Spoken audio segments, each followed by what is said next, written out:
Previous session server side का implementation लिखना शुरू किया था, एक पॉइंट तक का लिख के छोड़ दिया था। अब आगे बढ़ने से पहले वो एक्शन मैपिंग्स ऐड करने का code, necessary data structure create करना। तो let's start with that part.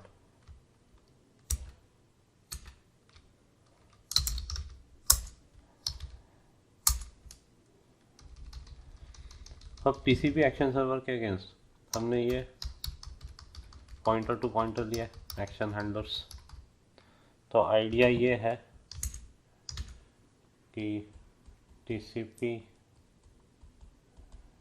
Action server से जो स्ट्रक्चर बनेगा उसमें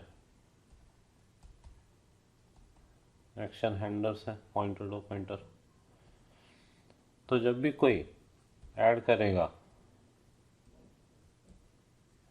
एक्शन मैपिंग, तो हम ये जो टीसीपी एक्शन हैंडलर है इसका स्ट्रक्चर बनाएंगे।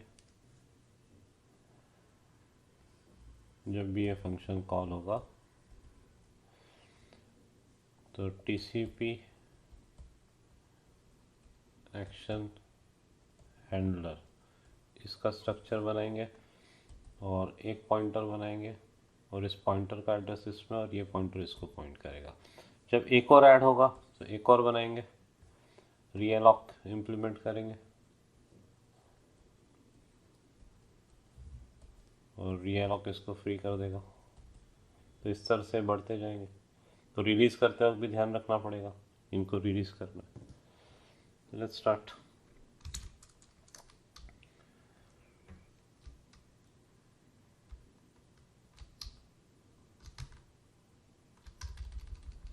एलोकेट में हमने एक्शन हैंडलर्स को नल असाइन किया है और एक्शन हैंडलर्स काउंट 0 सेट किया है। Let's start.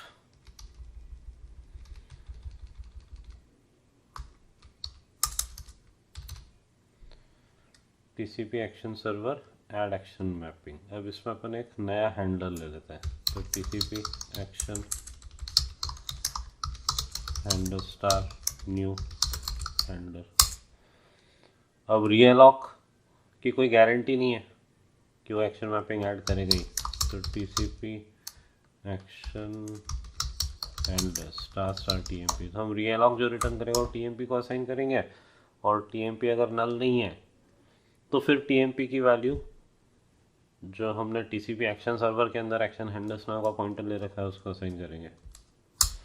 अब sorry, if server equal to null और कमांड इक्वल टू नल और star command equal to backslash 0, तो रिटर्न कुछ नहीं कर सकते। नेक्स्ट अब ये भी चेक करते हैं कि कहीं ऐसा तो नहीं कि ये जो कमांड, जैसे for example do something command और उसके अगेंस्ट एक फंक्शन की बात कर रखी है, थोड़ी देर बाद फिर से इसको कॉल किया और again command name do something है, मतलब ये कमांड नेम अगर ऑलरेडी डेटा स्ट्रक्चर में सेट है तो हम क्या करेंगे, पुराने वाला फंक्शन का एड्रेस हटा देंगे और सामने वाला जो नए फंक्शन का एड्रेस पास कर रहा है वो सेट कर देंगे। वो सामने वाले की गलती है भैया, उसने अगर पहले बोला ये सेट करो फिर बोला ये सेट करो, तो पुराना हम डिस्कार्ड कर देंगे, नया सेट कर देंगे। तो पहले ढूंढ लेते हैं, एक लूप लगाने के लिए वेरिएबल ले लेते हैं। For I equal to 0, I less than action server और action handlers count I plus plus. तो मान लो पहले से 2 है तो इन 2 पॉइंटर के भरोसे इसमें से नाम निकाल के कंपेयर कर लेंगे। तो if strcmp action server action handlers of I dash greater than name part है उसमें और उसको कमांड से कंपेयर करते हैं। strcmp का जवाब 0 है, मतलब दोनों सेम है। तो server action server action handlers है अपने पास ऑफ आई के अगेंस्ट जो एक्शन हैंडलर नाम का पॉइंटर है उसको सामने वाले ने जो ये एक्शन नाम के पॉइंटर में जो रेफरेंस पास किया है,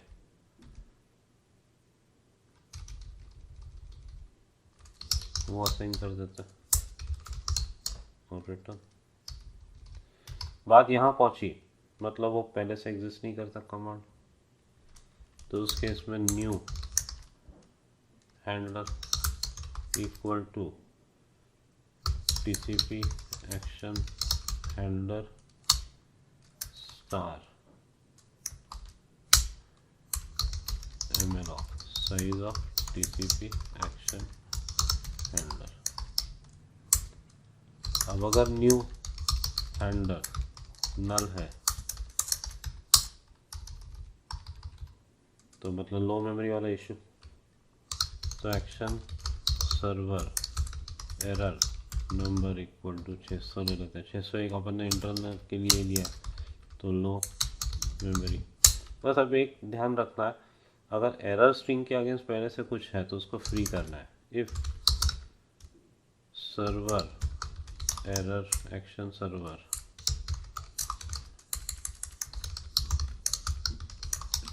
एरर स्ट्रिंग, अगर इसके अगेंस्ट कुछ पड़ा है, अब सामने वाले ने, हमें ये भी सोचना है सामने वाले ने मतलब इसके पहले किसी कारण से फील्ड को कॉल ही नहीं किया,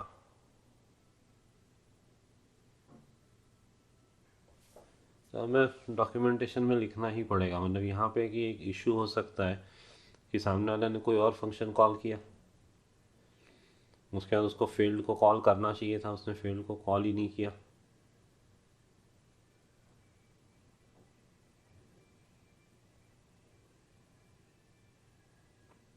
हमें बस ये सोचना है कि अगर एरर स्ट्रिंग के अगेंस्ट कुछ है तो उसको फ्री करे कि नहीं करे।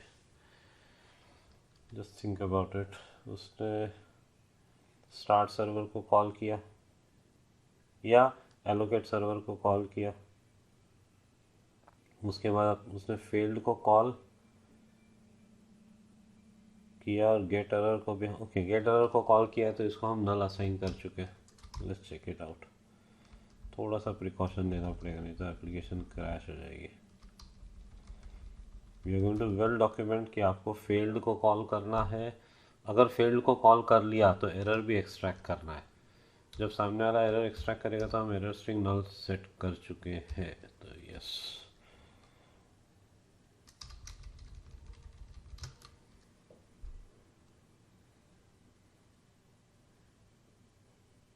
और ये भी इशू कब होगा, जब पहले से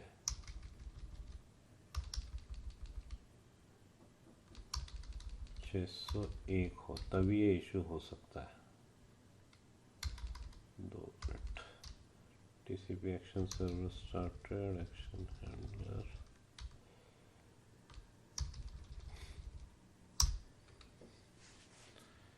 असाइन करने से पहले ये काम कर लेते हैं। If action server error number equal to 601 and action server error string is not equal to, तभी ये गड़बड़ वाली बात है कि सामने वाले ने फील्ड को कॉल किया पर फिर TCP action error method call नहीं करी, जिसकी वजह से वो नल नहीं हो पाया। परफेक्ट। तो इस केस में free action server error string and action server error string equal to null. फिर ये लो मेमोरी वाली बात,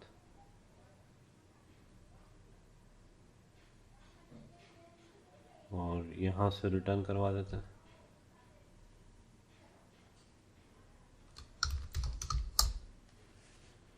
let's double check. Memory allocate करवाई, अगर नल है तो एलोकेशन नहीं हो पाया। पहले से एरर नंबर के अगेंस्ट 601 है और इसकी वैल्यू नल नहीं है, मतलब सामने वाले ने फील्ड को कॉल किया है या उसने वो टीसीपी एक्शन एरर को कॉल नहीं किया, वो जो इंटरनल एरर स्ट्रिंग है वो ट्रांसफ़र नहीं हो पाई, इसकी वजह से वह नल नहीं है। परफेक्ट, तो उस केस में वो फ्री कर दिया। This is very very important. Equal to 601 is very very very important part. This has to be checked. अगर ऐसा है तो फ्री कर दिया और फाइनली 600 असाइन करके रिटर्न कर दिया। अगर ऐसा नहीं है तो अब नाम सेट करना है। अब नाम के लिए भी क्या ले रखा है,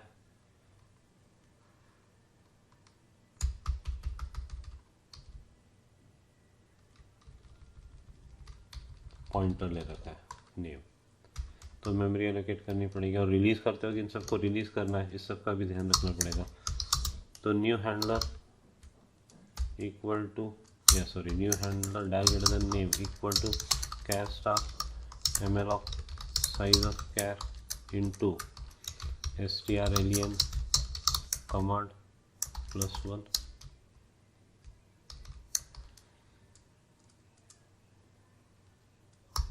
और ये एमएलॉक के ब्रैकेट।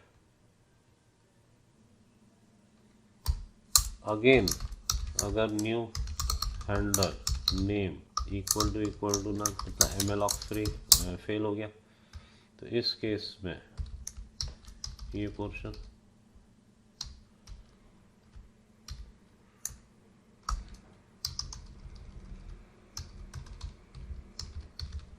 तो ये 601 वाली बात, और वो अगर डल नहीं है तो फ्री करने वाली बात, ये सब जगह करना पड़ेगा। पर एक और इम्पोर्टेंट काम करना है, फ्री न्यू हैंडलर, क्योंकि हैंडलर तो बन ही नहीं पा रहा है। तो न्यू हैंडलर फ्री किया, 601 और नॉट तो उसको फ्री किया, 600 असाइन किया लो मेमोरी के लिए।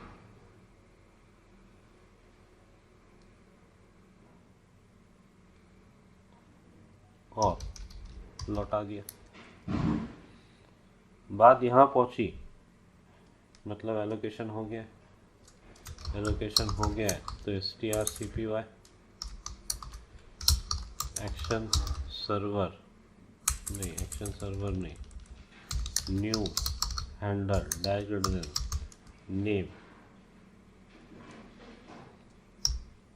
उसके अगेंस्ट कमांड को कॉपी कर दिया और new handler action handler equal to ये ऐड मैपिंग के पास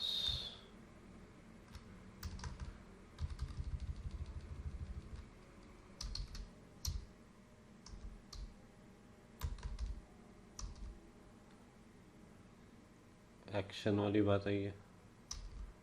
इधर एक काम और कर लेते हैं, और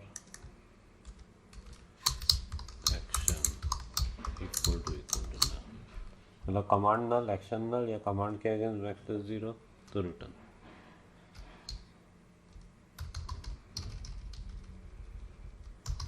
action handler equal to action. अब रीअलॉक वाला काम, तो अपन ने एक पॉइंटर ले रखा है tmp नाम का, तो tmp equal to tcp action handler. तो पहले ये एक पॉइंटर था तो ये दो पॉइंटर बनाने, star star realloc action server dash greater than action handlers size of tcp action handler star star नहीं, एक स्टार आएगा। और करना कितने का एलोकेशन है, पहले जितने हैं +1 तो इनटू राउंड ब्रैकेट, फिर ये एमएलॉक के ब्रैकेट बंद, इन राउंड ब्रैकेट में एक्शन सर्वर और एक्शन हैंडलर्स काउंट +1, इतने की मेमोरी एलोकेट करनी है। अगर tmp नल है मतलब नहीं हो पाया एलोकेशन, तो ये जो अभी एक्शन हैंडलर बनाया उससे रिलेटेड एलोकेशन फ्री करना है तो सबसे पहले न्यू हैंडलर कहेंगे, जो नेम वाला एलोकेशन है वो फ्री किया, न्यू हैंडलर, और रिटर्न करना है। रिटर्न करने से पहले action server error number equal to 600 low memory के लिए, और उसके पहले ये पार्ट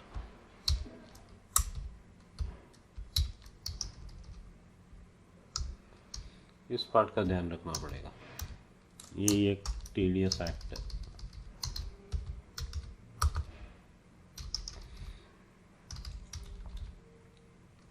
अगर टीएमपी की वैल्यू नल नहीं है तो TMP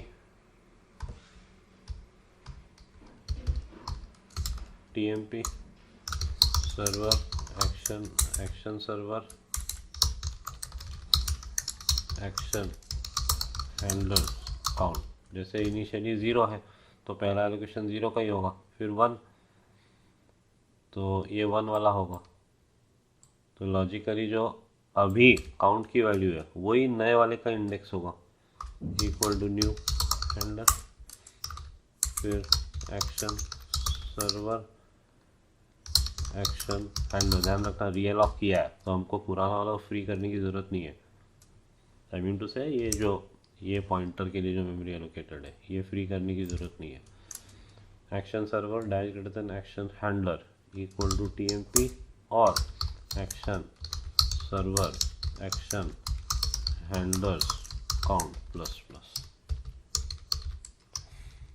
let's compile.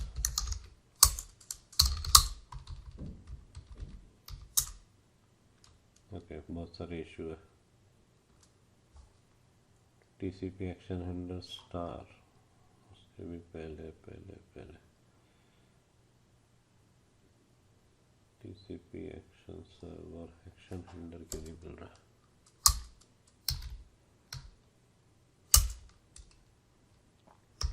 TCP action handler TCP action हो गया इधर, प्लीज़ करेक्शन कर लीजिए, वो मेरी गलती है पिछले बार की।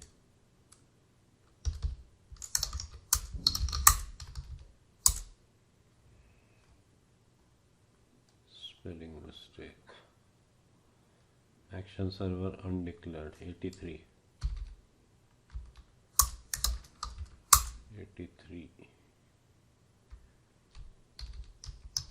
TCP action server add action mapping, तो यहाँ एक्शन सर्वर करना है।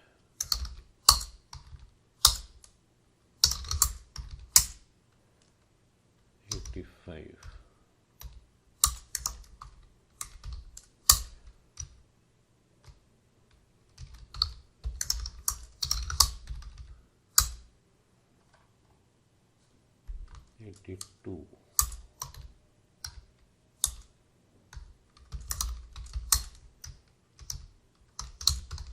Action server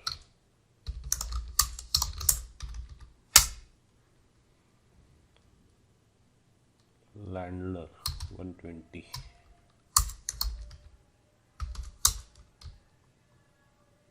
TCP action handler. Next action handlers count, handler count हो गया है 120 पे।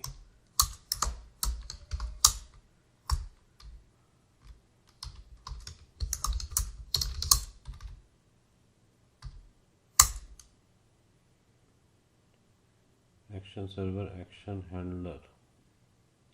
हैंडलर्स आएगा 135।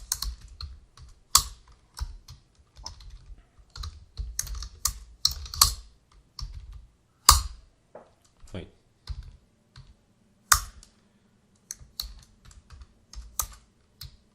अब आप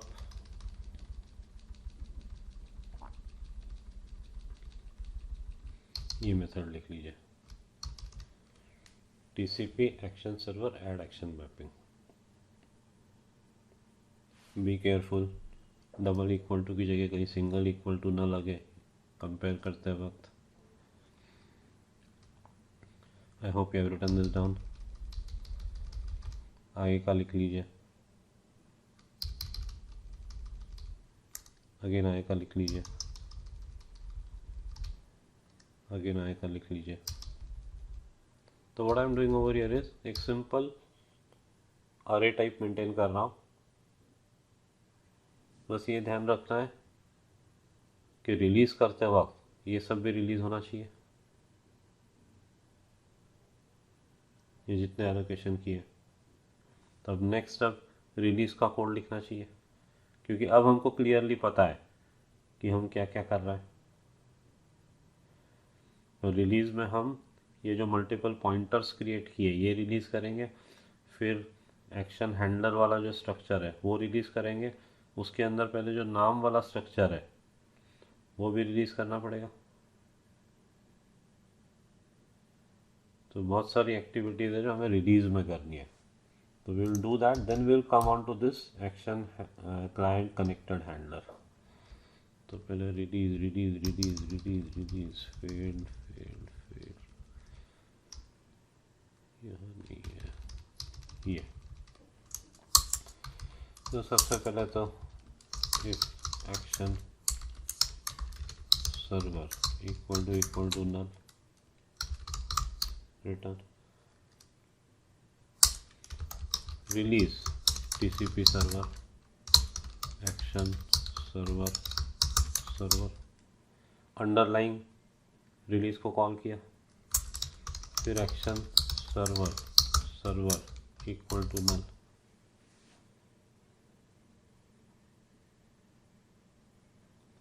तो जो भी हम इंटरनली रिलीज करते जा रहे हैं उन फिर पॉइंटर्स को भी नल असाइन किया।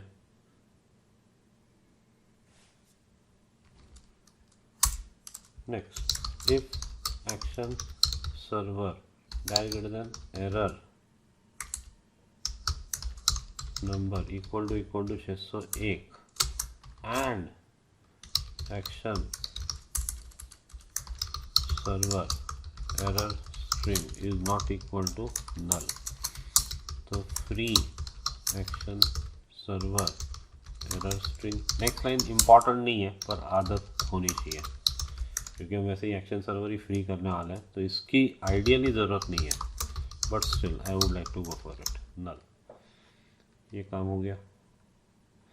अब हैंडलर्स पे लूप लगाते हैं। तो आई अभी भी इसमें अगर कोई लॉजिकल मिस्टेक होगी तो वो टेस्टिंग के टाइम सब समझ में आएगा। Action server action handlers count I plus plus. अब सबसे पहले free action server action handlers I dash doesn't name, फिर free action server action handlers of I. मतलब पहले वो नेम के अगेंस्ट जो एलोकेशन है वो फ्री किया, फिर पूरे स्ट्रक्चर को फ्री कर दिया, और लूप खत्म होने के बाद जो सारे पॉइंटर्स है उनको फ्री करना है। Action handlers and finally free action server.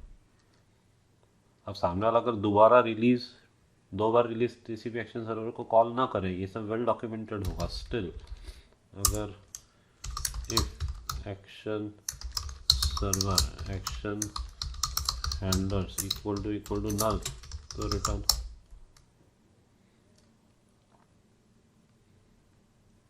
Ideally उसने ऐसा नहीं करना चाहिए। यहाँ पे भी हम कर सकते हैं if action server equal to null तो रिटर्न भी है। हालांकि वो रिलीज में भी हमने चेक लगा रखा है, बट स्टिल जस्ट प्रिकॉशन ले रहे हैं हर जगह। फाइनली एक्शन सर्वर को फ्री कर दिया। कंपाइल कर लेते हैं। लाइन नंबर क्या वापस आना पड़ेगा 186।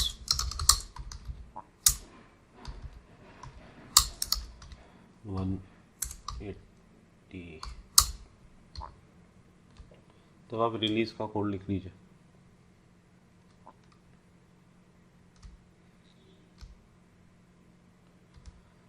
अब बात करते हैं इस कोड की। अब ये मेथड कब चलेगी? Action client connected handler.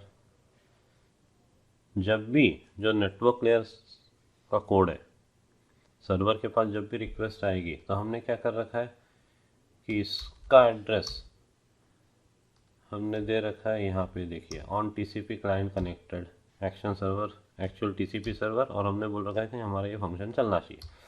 अब ये फंक्शन चला तो इस फंक्शन में हमें क्या करना है, थोड़ा सा डायग्राम बनाते हैं।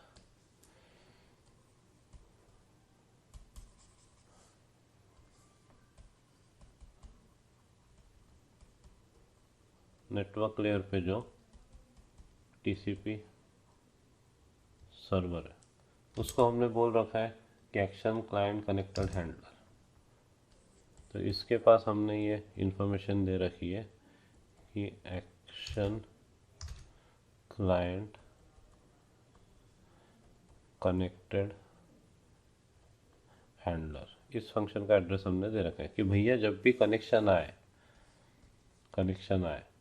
व्हेन क्लाइंट से रिक्वेस्ट आती है तो ये फंक्शन कॉल करे, तो हमारा ये फंक्शन चलेगा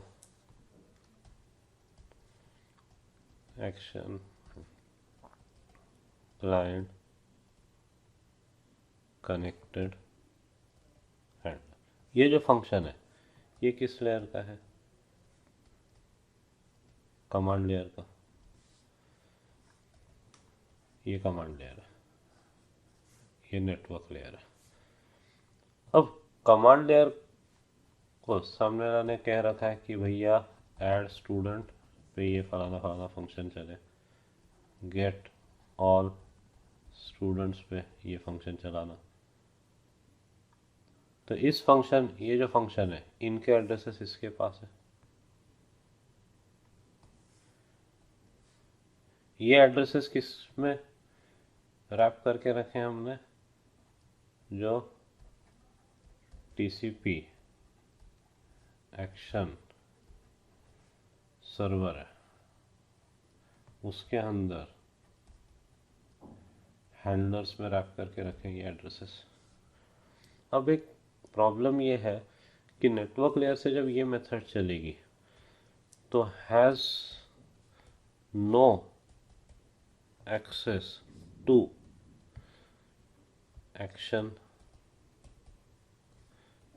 सर्वर। है ही नहीं, एक्सेस ही नहीं है, मतलब है ही नहीं, अवेलेबल ही नहीं है। इस मेथड का जो सिग्नेचर है उसमें कहीं एक्शन सर्वर की तो बात आ ही नहीं सकती।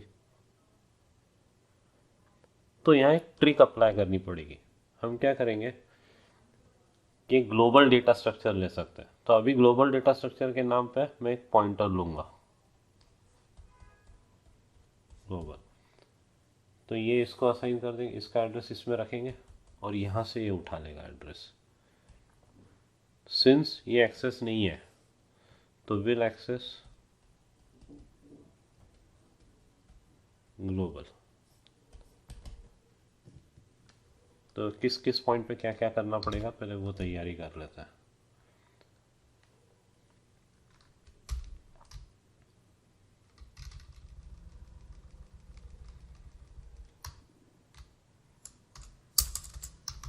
यहाँ पे TCP action handler global TCP action handler और स्टार।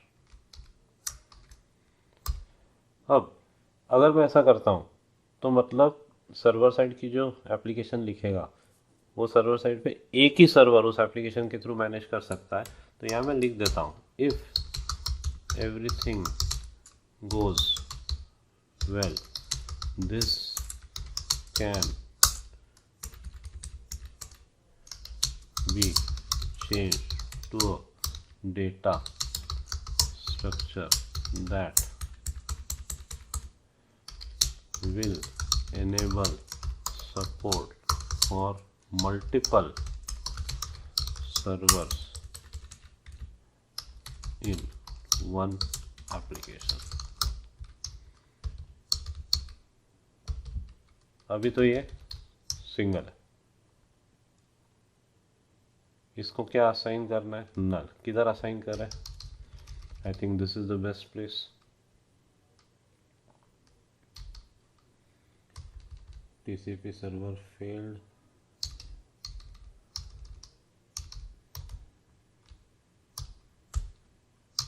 यहाँ पे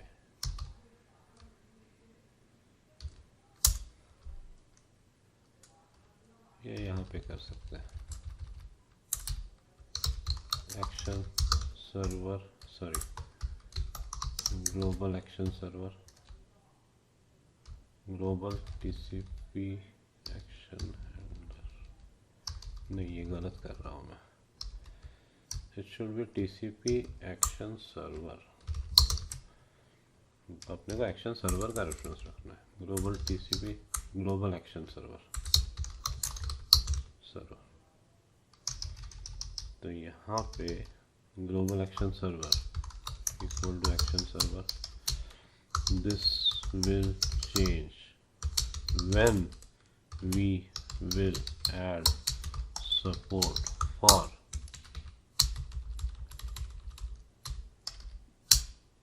multiple servers, support for enabling multiple servers in one application। तो पॉज करके आप ये लिख लीजिए।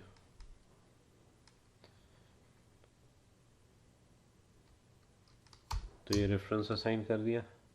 नल असाइन करने की ज़रूरत नहीं, चाहे तो यहीं ऊपर नल असाइन कर सकते हैं हम। तो केवल वो रख रहा है ताकि हम जब एक क्लाइंट की रिक्वेस्ट आती है और नेटवर्क लेयर से हमारी एक मेथड कॉल होती है तो उसमें हमें अवेलेबल हो जाए कि हम उसमें से एक्शन ढूंढ के नेसेसरी फंक्शन कॉल करें।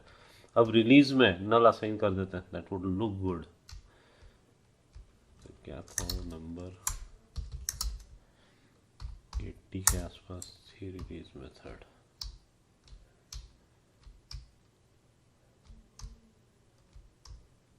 or 180 something like that, I forgot.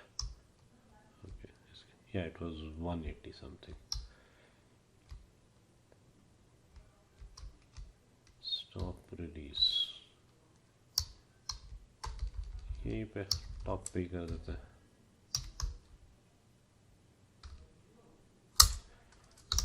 Global action server equal to null, this will change when support for enabling multiple server is added। तो ये चेंज करना पड़ेगा। इतना कंपाइल कर लेते हैं, ये आप लिख लो पहले पॉज करके।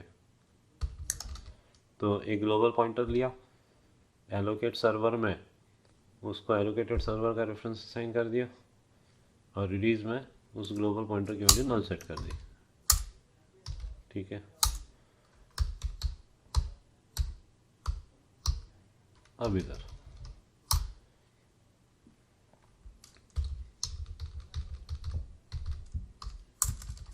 ये मेथड कब चलेगी?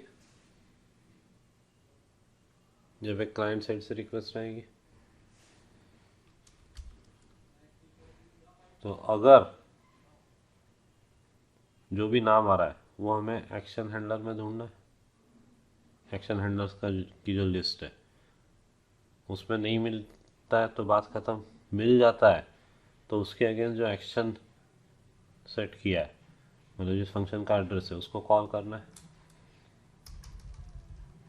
तो let's do something like this कि एक टीसीपी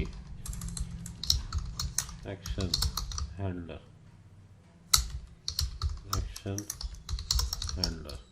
कन्वीनियंस के लिए एक पॉइंटर देता है, ढूंढा ढूंढी करने के लिए एक लूप लगाना पड़ेगा INTI। फिर सामने वाले की जो मेथड कॉल करनी है एक्शन मैपिंग में, उसने क्या दे रखा है? एक फंक्शन का एड्रेस जिसमें TCP action request, TCP action response, ऐसे दो पैरामीटर्स होंगे। तो हमें रिक्वेस्ट और रिस्पॉन्स क्रिएट करना है। तो बहुत सारा झंझट है इसमें। TCP action request star request, TCP action response star response. जो रिक्वेस्ट आएगी उसमें से स्ट्रीम एक्सट्रैक्ट करना है, फिर उनको स्ट्रीम की लेंथ मिलेगी INT32T लेट्स से strlen, और पॉइंटर्स की ज़रूरत और वेरिएबल्स की ज़रूरत पड़ेगी तो देखेंगे। अब इनिशियली क्लैरिटी के लिए एक्शन हैंडलर को नल असाइन किया। अब सबसे पहले रिक्वेस्ट के लिए, या ये भी ज़रूरत नहीं है, रिक्वेस्ट के लिए मेमोरी एलोकेट करते हैं।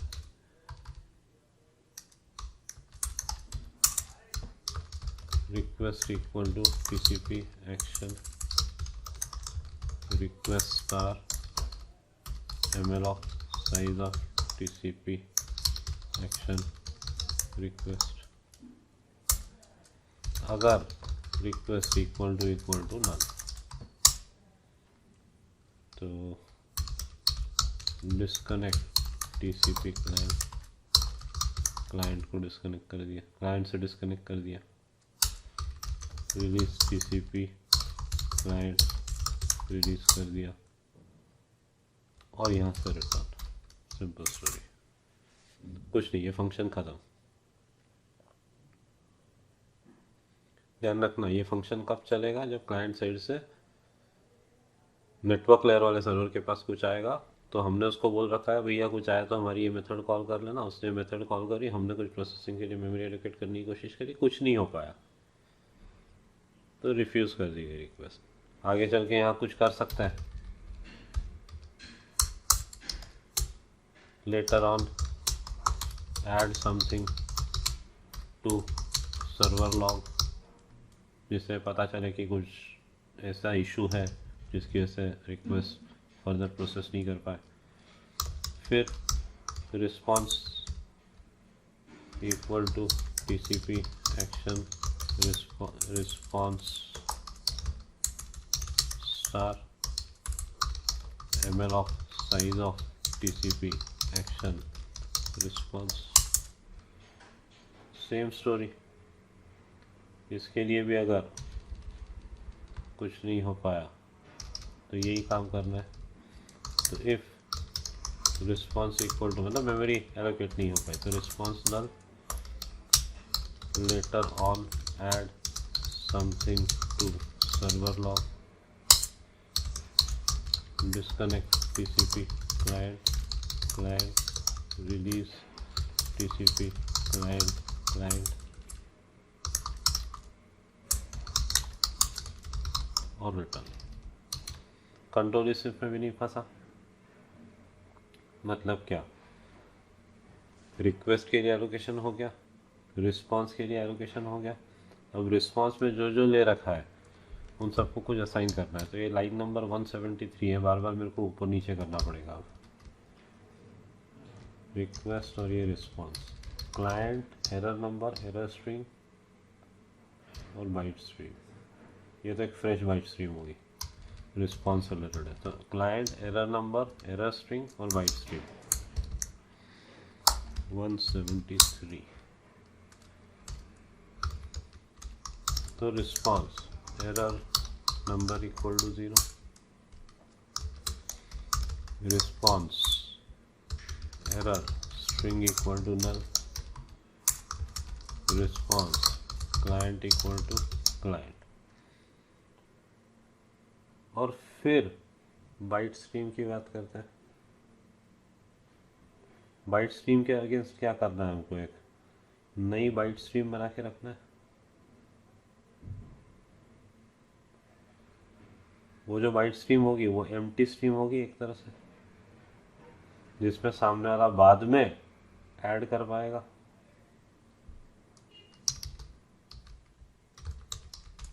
तो response stream equal to create byte stream.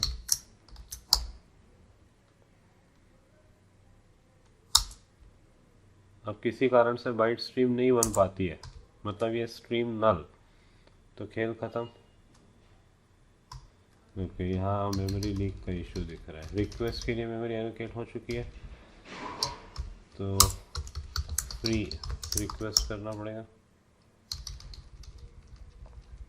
अब अगर response stream equal to null, तो उस केस में free request free response disconnect TCP client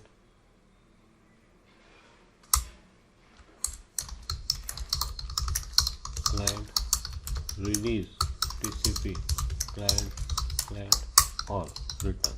so let's double check. क्या किया हमने? रिक्वेस्ट के लिए मेमोरी एलोकेट करी, नहीं हो पाया, खेल खत्म, किसी को रिलीज़ नहीं करना है। रिस्पॉन्स के लिए करी, तो रिक्वेस्ट वाला जो एलोकेशन है वो फ्री करा, खेल खत्म। Response client error number error string byte string create करी, ये नल, तो भैया रिक्वेस्ट रिस्पॉन्स सब खाली में, खेल खत्म। ठीक है, बात यहाँ तक पहुँची, मतलब वो स्ट्रीम भी बन गई है। तो जैसे अब रिस्पॉन्स के लिए किया, वैसे रिक्वेस्ट के लिए लाइन नंबर 187 पे है अभी अपन, बहुत सारा है। क्लाइंट एक्शन सर्वर, ये अपने को ग्लोबल से मिल जाएगा। एक्शन नेम स्ट्रीम में से रिक्वेस्ट वाली स्ट्रीम में से निकालना पड़ेगा। फिर error number error string byte stream elements, बहुत सारा है। ठीक है, we'll have to double check again. I'll have to be very precautious. 187 request client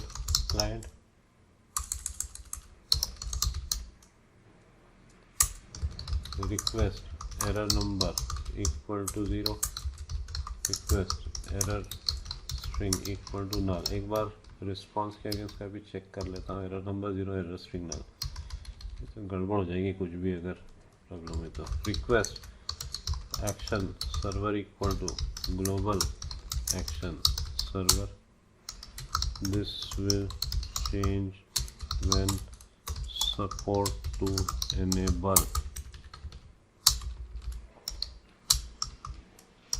multiple servers is added. Client वाला पार्ट हो गया, एरर नंबर वाला पार्ट हो गया, एरर स्ट्रिंग वाला पार्ट हो गया। स्ट्रीम, तो जो रिक्वेस्ट में स्ट्रीम आई है उससे बाइट्स निकाल के बनाना पड़ेगा, तो अभी मैं सेफ्टी के लिए इसको नल असाइन कर देता हूँ। अब टीसीपी क्लाइंट रिसीव, वो सब डेटा स्ट्रक्चर्स बनाने के बाद, मतलब वो रिक्वेस्ट रिस्पॉन्स वो सब बनाने के बाद अब रिसीव कर लेते हैं। या ये पहले भी कर सकते थे, क्योंकि ये रिसीवल अगर फेल हो गया तो सब बेकार। कॉमा एम्परसेंड str लेन, ये जो रिटर्न करेगा वो str को असाइन करते हैं। If str equal to null और टीसीपी क्लाइंट फेल्ड क्लाइंट, अगर ऐसा है तो सबको फ्री करना पड़ेगा, या इसको पहले ही कर लेते तो वो फ्री के झंझट से बच जाएंगे।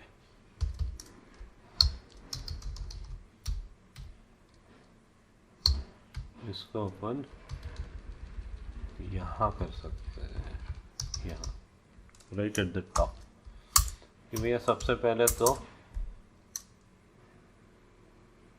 रिसीव कर लिया डेटा, और चाहिए तो ये एडिशनल प्रिकॉशन भी ऐड कर सकते हैं। If server equal to null और क्लाइंट इक्वल टू नल, तो रिटर्न। और अपना तो बहुत सारा काम ग्लोबल एक्शन सर्वर के भरोसे भी है, तो किसी कारण से global action server equal to null, तो रिटर्न। नेसेसरी लॉग्स वगैरह ऐड करने का काम किया जा सकता है ट्रैक करने के लिए। तो अगर ऐसा है तो disconnect TCP client release TCP client और रिटर्न। इस इसमें नहीं फंसा, तो ये सब करते गए, ये सब करते गए, ये सब करते गए।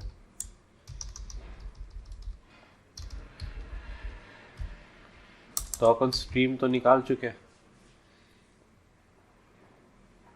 अब यहाँ पे नल असाइन करने की बजाय हम ऐसा कर सकते हैं, create byte stream from bytes str length if request stream equal to null। तो ये जो स्ट्रीम है वो कुछ प्रॉपर फॉर्मेट में नहीं है, मतलब कुछ तो भी गड़बड़ है।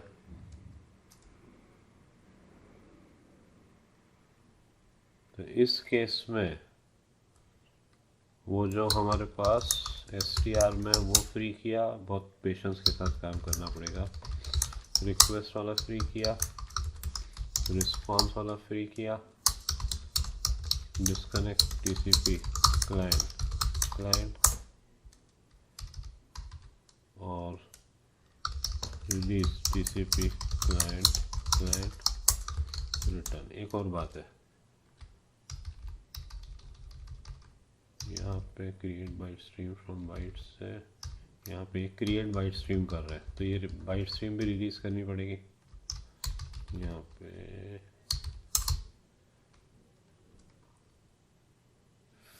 Release byte stream response stream. Yes, let's double check. Stream बना चुके हैं, तो अंदर वो कुछ नहीं, 8 बाइट का हेडर बना होगा, वहाँ पर नहीं CL एनकोडर लिखा है पूरा, पर वो फ्री तो करना पड़ेगा। तो उसके लिए रिलीज बाइट स्ट्रीम है अपने पास। ये स्ट्रीम ही नहीं बन पाई तो रिक्वेस्ट रिस्पॉन्स रिलीज किए, डिस्कनेक्ट, खेल ख़त्म। अगर create byte stream from bytes में कुछ इशू है तो उस केस में फ्री, वो जो रिक्वेस्ट में बाइट्स आए हैं वो पार्ट फ्री किया,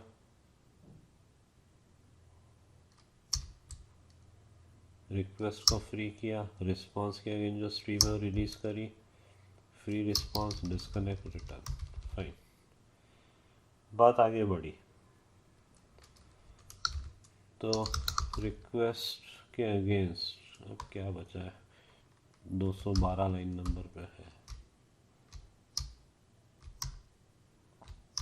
ये बाइट स्ट्रीम एलिमेंट्स, ये ले रखा है।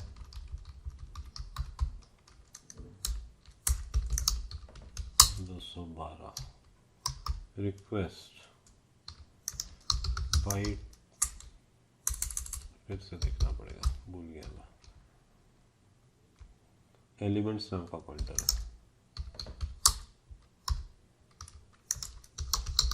एलिमेंट्स। तो गेट बाइट स्ट्रीम एलिमेंट्स और उसको क्या पास करेंगे, रिक्वेस्ट के अगेंस्ट जो स्ट्रीम है उसका रेफरेंस और एलिमेंट्स आएगा। अब if request elements equal to null तो कुछ गड़बड़ है। फ्री str,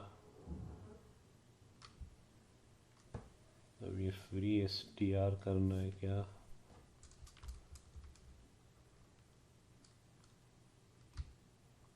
इसी str के थ्रू रिक्वेस्ट वाली स्ट्रीम बन चुकी है, तो फ्री str नहीं करना है, तो वो डबल रिलीज हो जाएगा।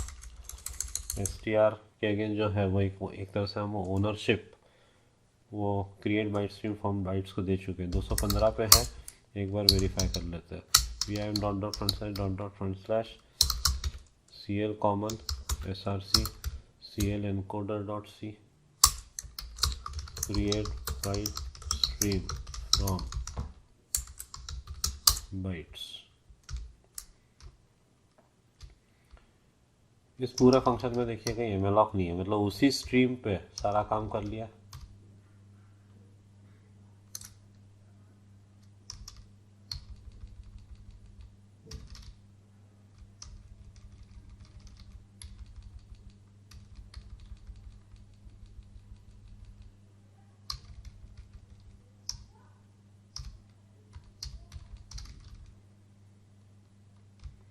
बाइट स्ट्रीम और बफर के अगेंस्ट वही बाइट्स, और बाइट्स मतलब जो पास किया गया।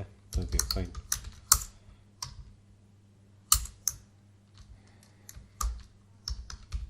दो 212। तो ये रिक्वेस्ट में जो आया है, फिर से रिपीट करते हैं, रिक्वेस्ट में जो आया वो एसटीआर के अगेंस्ट है। रिक्वेस्ट के अगेंस्ट स्ट्रीम ही नहीं बन पाई तो करेक्ट फ्री करना है। पर बात आगे बढ़ी, मतलब रिक्वेस्ट के अगेंस्ट स्ट्रीम बन गई है तो do not free call free on the basis of str as the owner of the string is request stream। तो हमें रिलीज करना है, release byte stream request stream. फिर हमें रिलीज करना है बाइट स्ट्रीम रिस्पॉन्स के अगेंस्ट की स्ट्रीम, फिर free request free response disconnect करना है TCP client release TCP client और return. You just have to be careful. बात आगे बढ़ी, मतलब क्या हो चुका है कि रिक्वेस्ट स्ट्रीम बन गई, उसके एलिमेंट्स भी हमने एक्सट्रैक्ट कर लिए। अब उसमें से हमें एक्शन नेम चाहिए। 224 में है हम अभी। एक्शन नेम के लिए कुछ ले रखा है क्या? यस। और फिर एक्शन हैंडलर्स के अगेंस्ट वो एक्शन नेम ढूंढ के आई का काम करना है।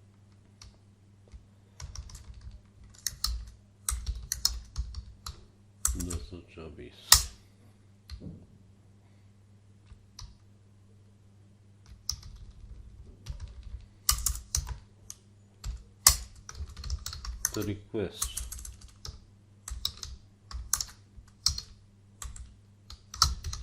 एक्शन नेम, अब उस स्ट्रीम में से निकालने के लिए TCP action request gate string request comma कुछ पास करना है, तो वो क्लाइंट साइड की सैंपल एप्लीकेशन देखनी पड़ेगी। 225 लाइन नंबर पे है वो भी। vm dot front slash client src client side cl.c कुछ $$ ऐसा कुछ action.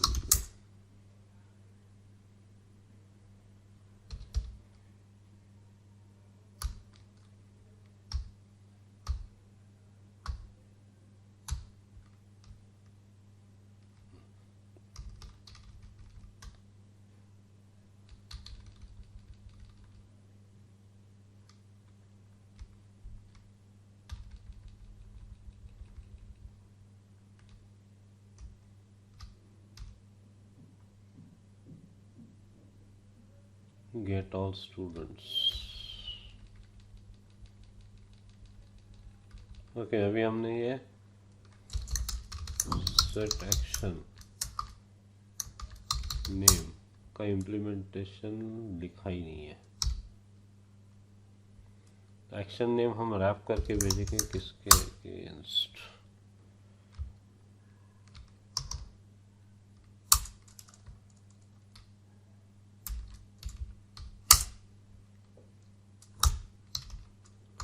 I'll do something like this.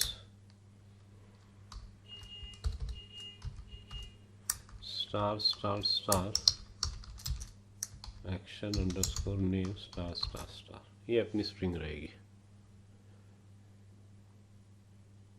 और हम डॉक्यूमेंटेशन में लिख देंगे कि कोई भी इस नाम से रिक्वेस्ट भेजते वक्त स्ट्रीम में स्ट्रिंग सेट ना करें, क्योंकि ये हम करने वाले हैं।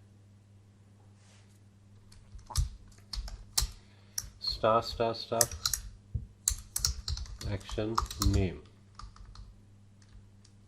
Is reserved for setting up action name within the command layer. So we have to document this. This has to be documented so that the user of command layer does not send a data element with name as star star star action name। जैसे programming language में keywords होते हैं भैया, आप ये इस्तेमाल नहीं करोगे, वैसे ही हम चाहे तो फिर क्लाइंट साइड का कोड लिखते हैं कि लिख भी सकते हैं कि भैया कोई जब ऐसा ऐड करने की कोशिश करे तो हम मना कर दें। तो TCP action request get action string. अब अगर रिक्वेस्ट जगह जगह पे चेक्स लगाने पड़ेंगे, इक्वल टू नल, तो क्या? तो कुछ नहीं, यही सब।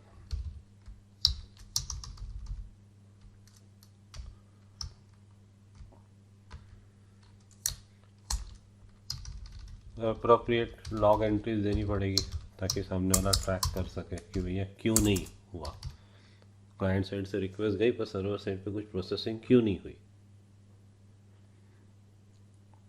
अब अपने हिसाब से कुछ भी तय कर सकते हो। मैंने 3 star action name 3 star set किया है, तो ये पार्ट निकाल लिया। अब इसको ढूंढना है, तो हमने ऊपर एक वेरिएबल ले रखा है एक्शन हैंडलर नाम का। तो मिला कि नहीं मिला का लॉजिक ये सब देखना पड़ेगा। तो एक्शन, अभी ज़रूरी थोड़ी कि जो एक्शन नेम आया है वो हमको मिल जाए। तो action handler equal to null, loop लगाना है तो एक आई वेरिएबल दे रखा है। For I equal to 0, I less than, हमारे पास एक्शन सर्वर है किसमें? ग्लोबल एक्शन सर्वर में। या ग्लोबल का इस्तेमाल करने की बजाय रिक्वेस्ट के अगेंस्ट हमने एक्शन सर्वर रख रखा है।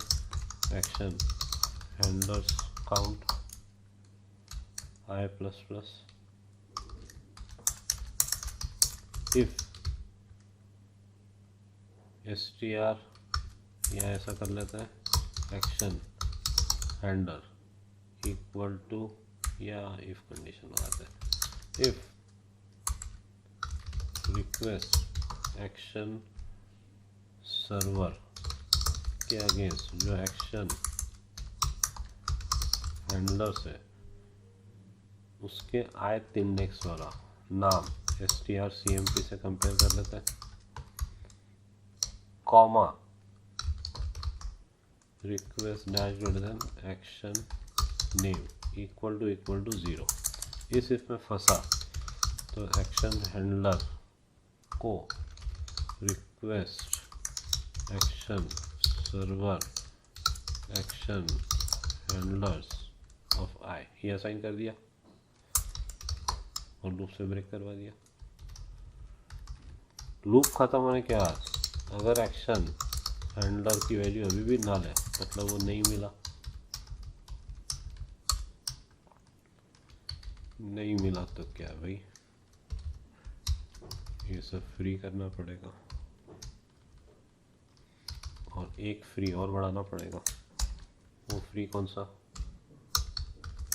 फ्री रिक्वेस्ट एक्शन नेम, क्योंकि एक्शन नेम हम एक्सट्रैक्ट कर चुके हैं।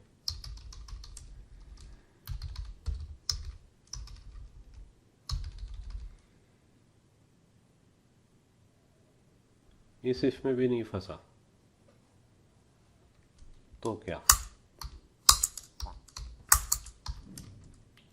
एक्शन हैंडलर मिल गया तो एक्शन हैंडलर, इसके अगेंस्ट क्या है, एक एक्शन हैंडलर है, उसमें क्या है, एक फंक्शन का एड्रेस है, उस फंक्शन को कॉल कर लेते हैं और रिक्वेस्ट और रिस्पॉन्स के रेफरेंस पास कर देते हैं। If everything works as desired, we will be adding some code over here too. Check if the connection to the client has been closed or not. If not, then we will again make sure that we are supposed to receive more data. Understand this carefully. अभी approach कैसा दिख रहा है, connection आया किसके पास, TCP server के पास, अंदर हमने थ्रेड वेट क्रिएट करने का काम करा है, तो फंक्शन चला किसका, कमांड लेयर का, कमांड लेयर से क्या किया, कमांड लेयर का फंक्शन चला, यहाँ से कमांड लेयर यूज़र का फंक्शन कॉल कर लिया, वही किया यहाँ इस लाइन पे। अब जब कमांड लेयर ये फंक्शन जब ख़त्म होगा तो कंट्रोल यहाँ आएगा। तो अगर ये कनेक्शन ओपन रखना चाहता है, मतलब ये इस फंक्शन में, या तो वो क्लोज करे कनेक्शन, तो ये फंक्शन ख़त्म होने के बाद जब कंट्रोल वापस जाएगा तो क्लोज हो गया तो ठीक है, कोई बात नहीं। पर अगर कनेक्शन क्लोज नहीं किया है तो हम ये जो पूरा एक्ट अभी हमने लिखा है ये एक लूप में डाल देंगे। तब ये फंक्शन चला, यहाँ से इस फंक्शन को कॉल किया, खत्म होने के बाद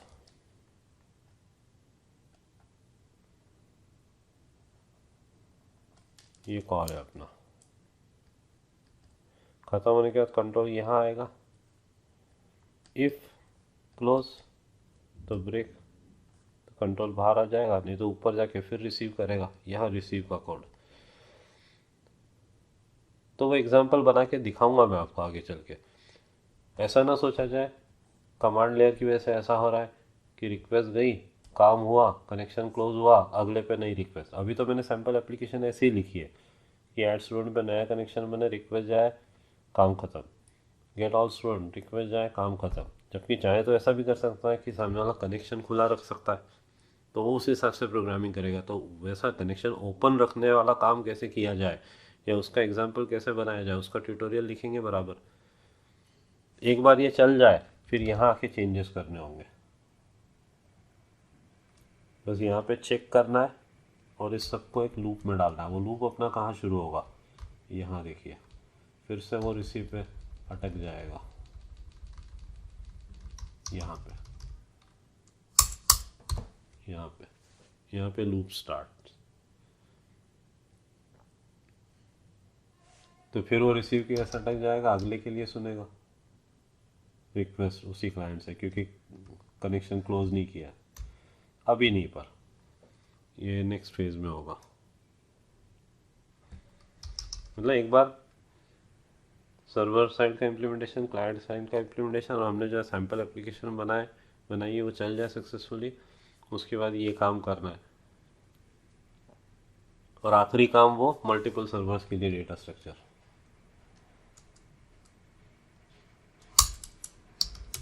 To release request and response will be the responsibility of command layer user. By placing call to release TCP action request and release TCP action response, और उसमें फिर ये सब रिलीज़ करेंगे हम, वो जो रिलीज़ के लिए मेथड लिखी जाएगी, तो वो भी ध्यान रखना पड़ेगा। कितना कंपाइल करते हैं,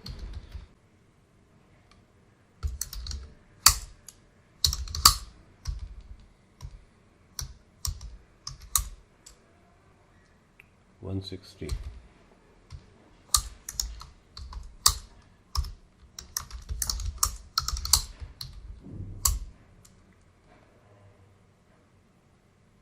request action server action handlers strcmp, अच्छा नेम आएगा वहाँ पे, action handlers dash then name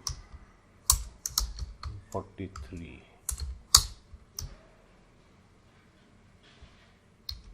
action handlers के अगेंस्ट नेम नाम का पॉइंटर है।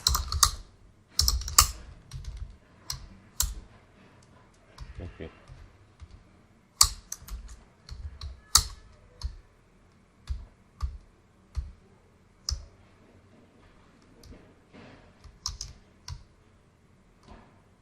लिख लीजिए आप इसका कोड।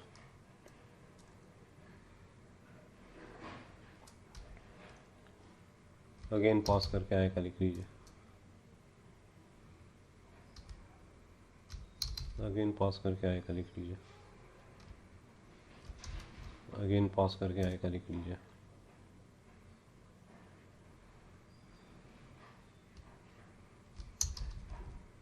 अगेन पॉज करके आएगा, लिख लीजिए।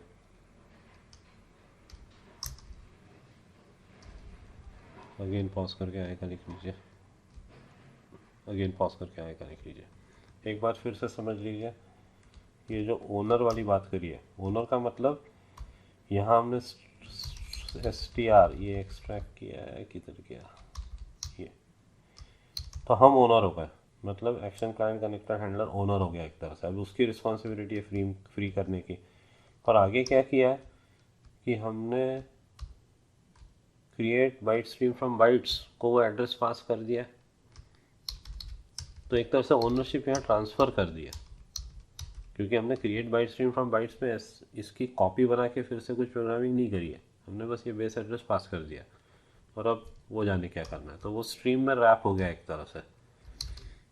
तो अगर कुछ गड़बड़ है तो हमने बाइट स्ट्रीम को रिलीज़ किया, जिसके साथ अंदर से वो फ्री कर दिया जाएगा। अब यहाँ हम अगर मान लो फ्री str लिखें और ये भी रिलीज़ के अंदर भी फ्री किया, तो ये तो डबल फ्री हो जाएगा। That's it. Thank you.